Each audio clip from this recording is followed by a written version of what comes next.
Personne n'en veut de la décroissance. Tout dépend de quelle décroissance on parle. La décroissance du PIB, moi j'en veux, ça ne me fait pas peur du tout, je l'appelle de tous mes voeux. Pas le gouvernement. Mais la décroissance, mais le gouvernement devrait nous représenter, donc je parle en mon nom. Et en mon nom, je peux vous dire que la croissance que je veux... Avec qui c'est qu'il y a dans ce monde, quand même, sur cette planète? Il y a Trump d'un côté, il y a Poutine. Vous voulez...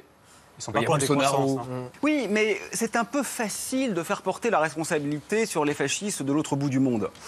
Nous ne sommes pas tellement exemplaires ici non plus, pour être honnête. Même si c'est avec un peu plus de classe et avec un peu plus de décence, concrètement, notre manière d'habiter l'espace n'est pas tellement plus enviable. Moi, je crois pas qu'il... On n'est pas moins pire, quand même?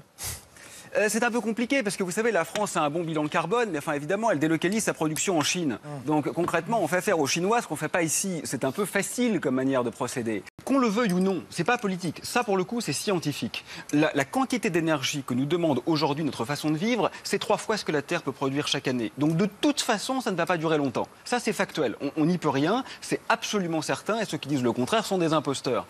Donc la question, c'est, est-ce qu'on l'accepte de façon raisonnée? Est-ce qu'on réenchante une autre manière d'habiter le réel qui est hors des dogmes occidentaux, parce qu'après tout, il y a eu beaucoup d'autres cultures qui ont vu les choses de façon très différente et parfois très enchantée?